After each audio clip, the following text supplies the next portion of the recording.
All right, baby, we're going to go back to the British invasion. I'm going to put on my DJ voice. Okay, wait. That'll be so good. We're going to get our stacks of wax for the racks Oh of the my back. gosh, can you rap too? Yeah, you know, once upon a time, Right. disc jockeys played discs. RPM. Yeah. Revolutions per minute? Yeah, you had your 45s and then your 33s. RPMs. Look again. Ed Wank goes and checks out a band who does Beatles, Stones, that kind of music. Yeah. And it should be fun. And they're called 45 RPM. Check it out.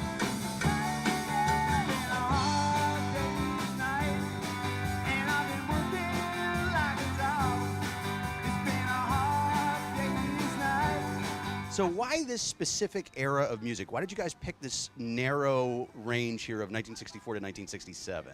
Because hands down, it is the greatest music of all times. It's music that we all grew up with. Several of us played in garage bands back in the 60s, and we've kind of taken this thing full circle at this point, be back playing the music that we played in our youth. So how did you guys all connect? How did the five of you connect?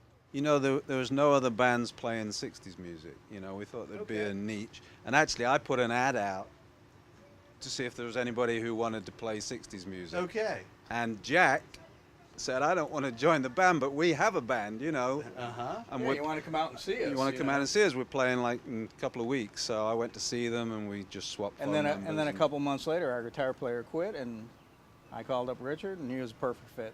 So it's a specific sound. It's jangly. You know, do you get that using original equipment? Tell me about the amplification. Tell me about the effects pedals you use. How much is vintage? How much is new? It's pretty much a mix, but yeah, you need to have that sound, and there's only certain instruments that can get that sound, or certain amps that can get that sound.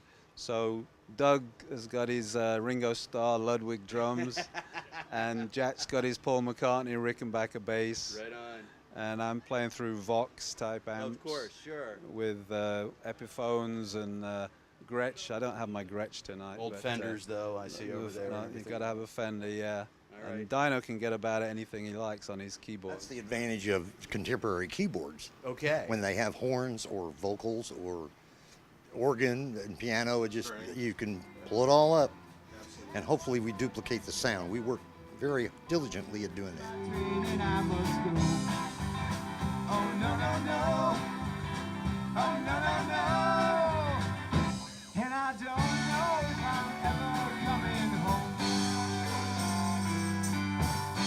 All right, music history time. You had Elvis joins the Army, Buddy Holly passes away. You have this explosion of surf music in the early 60s, and all of a sudden the British invasion happens.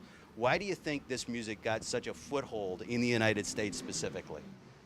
You better ask the Americans that I would. question. That's a good question. Well, I think rock music, after Elvis went into the Army, then the heads of the record companies tried to kind of tamp down rock music, kind of make it very white bread, if you will. So they went through a period there of 3 or 4 years where there just really wasn't much good coming out. The Beatles took a lot of different American influences, Motown, early rock and roll and so forth, kind of, made their own version of it, came back and brought it back to us. And of course, the country at that time, the Kennedy assassination had just happened when the Beatles hit the scene, and it was something new and fresh.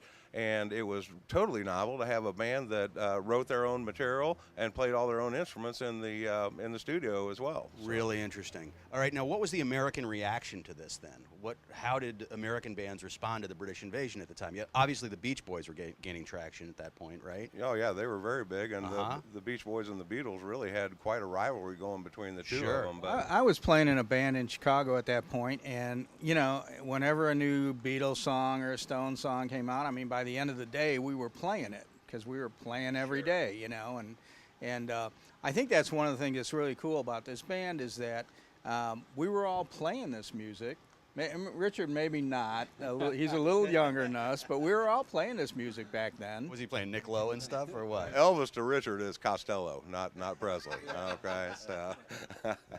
And Dino's got some street cred. He played with Chuck Berry, a guy, right, the first wave of yes, rock and roll, right? about 6 months in 1972. Wow.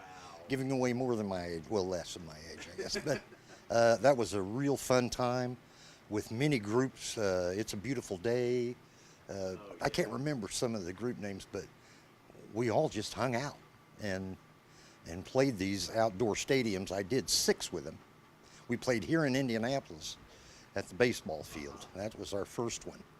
And there's nothing like starting to play and 10, 12,000 people go, Who among you still has 45 singles at home in your collection? That's 100%. That's 100%. Guys, this has been a blast. I'm sorry I forgot my black vest. But Hey, you've got the button on. I do have the button. I do have the 45 RPM button. Thanks for doing this. Really appreciate it. Thanks for coming out. Yeah, big thrill for us. Hope you enjoy the show. Thank you. For Boomer TV, this is 45 RPM, and I'm Ed Wank.